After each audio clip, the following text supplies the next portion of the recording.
हाय। अब हम डिस्कस कर रहे हैं एल्गोरिथम। एल्गोरिथम क्या होती है? जैसे कि फ्लो चार्ट के अंदर हमने स्टडी करा था कि फ्लो चार्ट हमारे पास तीन तरह के होते हैं।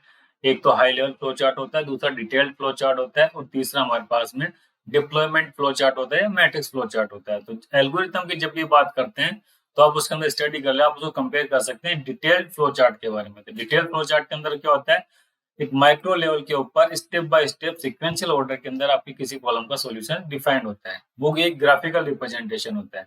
तो उस ग्राफिकल रिप्रेजेंटेशन को जब नेचुरल लैंग्वेज के अंदर लिखा जाता है तो उसको कह देते हैं एल्गोरिथम। तो एल्गोरिथम क्या होती है? A set of rules to be followed in a calculation और अदर प्रॉब्लम सॉल्विंग ऑपरेशन। कि किसी प्रॉब्लम को सोल्व करने के लिए, किसी कैलकुलेशन को इम्प्लीमेंट करने के लिए, किसी कैलकुलेशन का रिजल्ट निकालने के लिए जो ऑपरेशंस परफॉर्म होते हैं, उनका जो स्टेप बाय स्टेप जो रूल्स है, सेट ऑफ रूल्स है, उनको बोला जाता है एल्गोरिथम। या कहते हैं a procedure for solving a mathematical problem in a finite number of steps that frequently involve recursive operation. तो डिटेल्ड फ्लो चार्ट के अंदर मैंने क्या बोला था कि उसके अंदर अगर कोई टास्क ऐसी होती है जिसको बार बार परफॉर्म करना होता है तो उसके अंदर रिकर्सन पॉसिबल होता है। तो वो सब कुछ डिटेल्ड फ्लो चार्ट में होता है। तो सेम यहाँ पे इस लैंग्वेज के अंदर दो चीज काम की है कि कहता है फाइनाइट नंबर ऑफ स्टेप्स, कि नंबर ऑफ स्टेप्स बिल्कुल फाइनल होनी चाहिए। उसके अंदर मैंने बोला था फ्लो चार्ट के अंदर भी कि उसका स्टार्टिंग पॉइंट और एंडिंग टर्मिनल, स्टार्ट और एंड टर्मिनल जो है ना उसको लॉजिकल बेस होना चाहिए, मतलब कि नंबर ऑफ स्टेप्स फाइनल होने चाहिए। और उसके अंदर फ्रीक्वेंटली यूज होने वाले रिकर्सिव ऑपरेशंस को भी डिफाइन करा जाता है। तो एल्गोरिथम क्या होती है? ये फ्लो चार्ट तो होता है ग्राफिकल रिप्रेजेंटेशन, और एल्गोरिथम क्या होती है? उसकी नेचुरल लैंग्वेज के अंदर इस सेट ऑफ रूल्स को डिस्क्राइब करी होती है, वो होती है नेचुरल लैंग्वेज। क्या होती है? जिसको कि हम लोग आपस में डिस्कशन करते हैं। ठीक है, तो what is an algorithm in programming? Algorithm programming के बिहाफ पे क्या होता है? इन computer programming terms, an algorithm is a set of well-defined instructions to solve a particular problem. क्या होता है? Algorithm is a set of well-defined instructions to solve a particular problem. It takes a set of inputs and produce the desired output. Computer programming के अंदर simple सा algorithm ये होता है कि आपको जो भी प्रोग्राम बनाना है, उस प्रोग्राम को स्टेप बाय स्टेप कैसे लिखना है, उसका सेट ऑफ रूल्स होता है। उसके अंदर क्या इनपुट लेना है, इनपुट लेने के बाद उस इनपुट्स का क्या ऑपरेशन परफॉर्म करना है, तो आउटपुट क्या डिजायर्ड होगा या आउटपुट किस तरीके से आएगा, ये सब कुछ लिखा होता है एल्गोरिथम के अंदर। लेकिन ध्यान रखना है कि एल्गोरिथम ग्राफिकल रिप्रेजेंटेशन नहीं होता, नेचुरल लैंग्वेज के अंदर लिखे हुए सेट ऑफ रूल्स होते हैं। नेचुरल लैंग्वेज जिसको कि हम लोग समझ सकते हैं। और प्रोग्रामिंग टर्म्स के अंदर जब एल्गोरिथम हम लिखते हैं तो उसका ये कोई लेना देना नहीं है कि आप किस प्रोग्रामिंग लैंग्वेज के लिए लिख रहे हैं। एल्गोरिथम प्रोग्रामिंग लैंग्वेज से इंडिपेंडेंट होती है, उसका कोई लेना देना नहीं होता। जो भी एक प्रॉब्लम को सोल्व करने के लिए जो एल्गोरिथम लिखी गई है वो इस तरीके से लिखी जाती है कि वो अगर आप उसको जावास्क्रिप्ट से इंप्लीमेंट करना चाहे तो उससे कर सकते हैं, सी से करना चाहें उससे कर सकते हैं, सी प्लस प्लस हो, सी शार्प हो, जावा हो, कोई भी लैंग्वेज हो, प्रोग्रामिंग लैंग्वेज का एल्गोरिथम पे कोई इम्पैक्ट नहीं आता। इस तरीके से एल्गोरिथम लिखी जाती है। अब बात आती है कि एल्गोरिथम की रिक्वायरमेंट क्यों है। जिस तरीके से फ्लो चार्ट की रिक्वायरमेंट थी कि फ्लो चार्ट का यूज क्यों करा जाता है, उसी तरीके से एल्गोरिथम की रिक्वायरमेंट क्यों है। देखिए, सबसे पहले तो बात आ जाती है इफिशियंसी की। इफिशियंसी मतलब algorithm can perform task quickly and accurately, making them an essential tool for tasks that require a lot of calculation और data processing। इफिशियंसी किस तरीके से इंप्रूव होती है कि आपके प्रोग्राम के अंदर आप जो भी करने वाले हो, जो भी स्टेप्स को फॉलो करने वाले हो, ये प्रॉब्लम को, ये किसी ऑपरेशन को परफॉर्म करने के लिए जो भी रूल्स डिफाइन है वो सारे के सारे आपके पास में ऑलरेडी डिक्लेयर्ड होते हैं, लिखे हुए रहते हैं। आपको उनको जस्ट चेक करते हुए इम्प्लीमेंट करना, तो आपकी इफिशियंसी बहुत बढ़ जाती है। आपको वहां पे सोचने की जरूरत नहीं पड़ती है कि क्या करना है। वहां पे हमें क्या सोचना है कि जो लिखा हुआ स्टेप्स है उनको किस तरीके से हमें कन्वर्ट करना है प्रोग्रामिंग लैंग्वेज के अंदर। ठीक है, उसके बाद आती है consistency. Algorithm are repeatable and produce consistent result every time they are executed. This is important when dealing with large amount of data or complex process.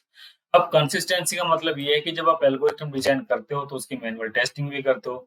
जब आप उसकी टेस्टिंग करते हो तो उसके अंदर आपको पता लग जाता है कि हर बार क्या एक जैसा इनपुट करने पे आउटपुट एक जैसा आता है कि नहीं आता है।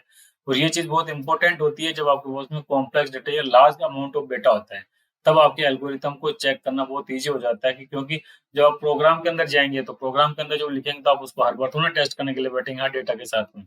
इसलिए पहले एल्गोरिथम के अंदर हम सारी चीजों को चेक कर लेते हैं क्या जो हमने सेट ऑफ रूल्स को डिफाइन करा है उसके बेस के ऊपर जो भी हम प्रोग्राम लिखेंगे, क्या उस पर्टिकुलर इनपुट के ना के ऊपर क्या एक ही तरह का डिजायर्ड आउटपुट शो करता है कि नहीं करता, कि आउटपुट को शो करने के अंदर उसकी कंसिस्टेंसी है कि नहीं है। थर्ड आता है स्केलेबिलिटी। स्केलेबिलिटी का मतलब आता है कि आपने प्रोग्राम जो डिजाइन करा है, हो सकता है आज एक यूजर के लिए करा है, कल आपको 100 ऑफ यूजर के लिए करना हो, 1000 ऑफ यूजर्स के लिए करना हो, मिलियंस ऑफ यूजर के लिए करना हो, तो आप किस तरीके से करेंगे? जब आपके पास में एल्गोरिथम लिखी हुई है तो आपको ये पता रहता है कि किस स्टेप्स के ऊपर आपको अपने सिस्टम को स्केल पे ले जाना है और कहाँ पे हमें रिसोर्सेज ज्यादा बढ़ाने हैं या रिसोर्सेज कम करने हैं। ये बहुत ईजी तरीके से आप आइडेंटिफाई कर सकते हो अगर आपके पास में एक अच्छी एल्गोरिथम बनी हुई है तो स्केलेबिलिटी क्या होती है? Algorithm can be scaled up to handle large data set और complex problem which makes them useful for application that require processing large volume of data. उसके बाद आता है automation. Algorithm can automate repetitive task, reducing the need for human interaction and freeing up time of other tasks। अब इसके अंदर automation में क्या होता है, जब देखिए आप किसी भी प्रॉब्लम को सोल्व करने की स्टेप बाय स्टेप जब आप उसको रिटर्न में लिखते हो सॉल्यूशन के अंदर रूल्स के अकॉर्डिंग, तो आपको ये पता लग जाता है कि इस पर्टिकुलर टास्क के लिए हमें मैन पावर की रिक्वायरमेंट नहीं होती है या इसके अंदर मैनुअल इंटरफेरेंस की जरूरत नहीं है। तो आप उसको प्रोग्राम के थ्रू प्रोग्राम के अंदर डेटा पास करके उसको पूरे सिस्टम को ऑटोमेट कर देते हैं। तो उसके अंदर क्या होता है, एक तो आपके रिसोर्सेज बच जाते हैं, दूसरा आपके पास में जो वैल्यूएबल रिसोर्सेज थे उन रिसोर्सेज का आप कोई और बेटर काम करने के अंदर यूज कर सकते हैं, तो इससे आपकी इफिशियंसी ओवरऑल ऑर्गेनाइजेशन की भी बढ़ती है। उसके बाद में आता है standardization. Algorithm can be standardized and sharing among different teams और organization, making it easier for people to collaborate and share knowledge. जैसा कि हमने फ्लो चार्ट के अंदर देखा था कि फ्लो चार्ट अगर आपका अच्छे तरीके से बना हुआ है तो उसके अंदर डिफरेंट डिफरेंट टीम के बीच में कम्युनिकेशन बिल्कुल स्ट्रांग होता है, कोई भी एम्बिग्यूटी जनरेट नहीं होती है, तो कोई भी उस मिसकंसेप्शन जनरेट नहीं होता किसी भी स्टेप्स को लेकर के। तो जब एक स्टैंडर्ड एल्गोरिथम होती है तो हर किसी को पता है कि क्या इनपुट देने पे क्या आउटपुट आने वाला है या क्या आपके स्टेप्स फॉलो करने हैं। तो आज जो भी प्रोग्रामर्स काम कर रहे हैं, अगर कल वो चले जाते हैं कोई दूसरे प्रोग्रामर्स पे आते हैं तो उनको भी उस प्रोसेस को समझने में बहुत आसानी होती है। तो इसलिए एल्गोरिथम क्यों रिक्वायर्ड होती है? For efficiency, consistency, scalability, automation and standardisation. अब बात आती है कि एक अच्छी एल्गोरिथम कैसी होती है, qualities of a good algorithm. एक अच्छी एल्गोरिथम वो कहलाएगी जिसके अंदर input and output should be defined precisely, कि जो प्रोसेस हम लिखने वाले हैं, जो प्रोसेस हम परफॉर्म करने वाले हैं, उसका इनपुट क्या आएगा तो उसका आउटपुट क्या होगा, ये हमको पता होना चाहिए। जैसे मान लीजिए अर्थमेटिक ऑपरेशंस के लिए हम लिख रहे हैं तो हमें पता है कि उसके अंदर इंटीजर टाइप की वैल्यू इनपुट में जाएगी या डेसिमल टाइप की वैल्यू जाएगी। इनफैक्ट नंबर इनपुट में जाएगा तो नंबर ही आउटपुट में जाएगा।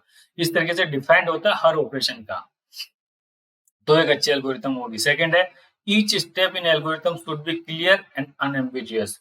हर स्टेटमेंट जो लिखा हुआ है वो बिल्कुल क्लियर होना चाहिए। ऐसा नहीं कि यहाँ पे ऑपरेशन परफॉर्म करना है तो आदमी सोचे कि अर्थमेटिक ऑपरेशन परफॉर्म करना है कि लॉजिकल ऑपरेशन परफॉर्म करना है, कौन सा ऑपरेशन परफॉर्म होना है, क्या इनपुट आना है, क्या आउटपुट आना चाहिए, बिल्कुल क्लियर होना चाहिए। उसके बाद में आता है algorithm should be most effective among many different ways to solve a problem. एक एल्गोरिथम एक प्रॉब्लम को सोल्व करने के लिए डिफरेंट डिफरेंट तरीके से सोल्व करा जाए तो उसके अंदर बिल्कुल इफेक्टिव होने चाहिए। Algorithm should be written in such a way that it can be used in different programming language. जैसा कि मैं ऑलरेडी बता चुका हूँ कि एल्गोरिथम नेचुरल लैंग्वेज के अंदर लिखी जाती है, उसका प्रोग्रामिंग लैंग्वेज से कोई लेना देना नहीं आता। तो एल्गोरिथम या अच्छी एल्गोरिथम वो होगी जो कि किसी पर्टिकुलर प्रोग्रामिंग लैंग्वेज का यूज ना करते हुए लिखी जाएगी। मतलब प्रोग्रामिंग लैंग्वेज के अंदर ये होता है किसी प्रोग्रामिंग लैंग्वेज में कुछ फीचर्स एक्स्ट्रा होते हैं, किसी के अंदर कुछ कम होते हैं। तो आपको एल्गोरिथम बिल्कुल बेसिक डिफाइन करनी है कि प्रोग्रामिंग लैंग्वेज कोई भी हो उसका कोई इम्पैक्ट नहीं आएगा, वो होगी एक अच्छी एल्गोरिथम।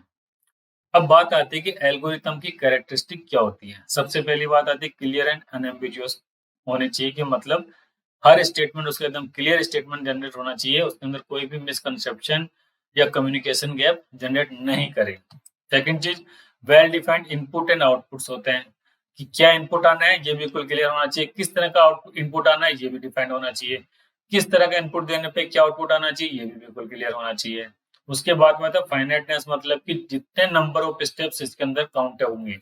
ऐसा नहीं है कि कोई इनफाइनाइट लूप के अंदर आपने किसी एल्गोरिथम को फंसा दिया तो कुछ भी नहीं होगा। किसी भी एल्गोरिथम को जब हम लिखते हैं प्रॉब्लम सोल्व करने के लिए, उसके अंदर नंबर ऑफ स्टेप्स फाइनल होने चाहिए कि कितने नंबर ऑफ स्टेप्स के अंदर जाकर ये खत्म हो जाएगा। ये कोई फर्क नहीं पड़ता कि उसमें 2 स्टेप्स होनी चाहिए कि 200 होनी चाहिए, लेकिन काउंटेबल होनी चाहिए कि 2000 लाइंस के बाद में या 2000 स्टेप्स को क्रॉस करने के बाद में आपका आउटपुट आएगा, कि 2 लाख स्टेटमेंट को क्रॉस करने के बाद में आपको आउटपुट आएगा। लेकिन होना चाहिए आउटपुट कि फाइनल नंबर ये है। इनफाइनाइट नंबर ऑफ स्टेटमेंट या इनफाइनाइट नंबर ऑफ रूल्स नहीं हो सकते किसी एल्गोरिथम के अंदर। उसके बाद में आता है फिजिबिलिटी, कि देखिए प्रोग्रामिंग लैंग्वेज के लिए आपने किसी प्रॉब्लम को सोल्व करने के लिए लिख तो दिए है एल्गोरिथम, लेकिन एल्गोरिथम लिखने के बाद उसकी फिजिबिलिटी भी चेक करनी चाहिए कि क्या इसको कंप्यूटर के थ्रू प्रोसेस कर सकते हैं कि नहीं कर सकते हैं। ये फिजिकल लेवल पे या मैनुअल लेवल पे सोल्व हो सकती है या कंप्यूटर लेवल पे सोल्व हो सकती है कि नहीं, उसकी फिजिबिलिटी भी टेस्ट करनी चाहिए। उसके बाद में आती है लैंग्वेज इंडिपेंडेंट होनी चाहिए। किसी प्रोग्रामिंग लैंग्वेज का उससे कोई लेना देना नहीं होता है। डेफिनेटनेस का मतलब होती है एल्गोरिथम के स्टेप्स डिफाइन होनी चाहिए। अनिश्चितता उसके अंदर कहीं पे भी नहीं होनी चाहिए। अनसर्टेनिटी, कोई भी स्टेटमेंट ऐसा नहीं होना चाहिए जिससे कि ये पता लगे कि यार इसके अंदर अनसर्टेनिटी है कि इसका होगा क्या और क्या नहीं होगा। उसके बाद में इफेक्टिवनेस का मतलब आपकी एल्गोरिथम इस तरीके से आनी चाहिए कि आपके प्रोग्राम की एफिशिएंसी बढ़े, इफेक्टिवनेस बढ़े और ज्यादा प्रभावी हो, ताकि आपका सॉल्यूशन बिल्कुल इफिशिएंट सॉल्यूशन बने। ठीक है, तो ये होती है कैरेक्टरिस्टिक ऑफ एन एल्गोरिथम। अब हम कुछ एग्जांपल्स ले लेते हैं कि एल्गोरिथम्स को डिजाइन कैसे करते हैं। हमने जैसे कि बताया है कि एल्गोरिथम्स को हम नेचुरल लैंग्वेज के अंदर लिखते हैं। तो हम सबसे पहले आइडेंटिफाई करते हैं, find the largest number among 3 numbers. आपके पास में कोई 3 नंबर्स हैं, उन तीनों नंबर्स को, मैक्सिमम नंबर को आइडेंटिफाई करना है। इस प्रॉब्लम को सोल्व हमने हमारे फ्लो चार्ट के प्रोसेस के अंदर भी करा था। तो फ्लो चार्ट में क्या था, सबसे पहले हमारा स्टार्ट का टर्मिनल था और लास्ट के अंदर एंडिंग टर्मिनल था। तो देखिए यहाँ पे सबसे पहली स्टेप के अंदर तो स्टार्ट आ गया, लास्ट स्टेप के अंदर एंड हो गया, मतलब कि फ्लो चार्ट के जैसे मिलता जुलता हो गया। फ्लो चार्ट के अंदर हमारा सेकंड स्टेप क्या था कि declare variable A B and C. देखिए हमने वेरिएबल को डिक्लेयर करने के लिए बिल्कुल सिंपल लैंग्वेज में लिख दिया। उसके बाद हमने लिखा कि read variable A B and C की ए बी एंड सी की वैल्यू क्या होगी, ये रीड करनी है।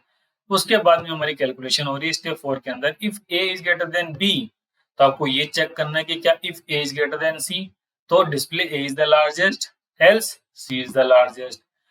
अगर ये if A is greater than B नहीं है तो इसमें चले जाएंगे कि B is greater than C, तो बी बड़ा है, अदरवाइज सी बड़ा है।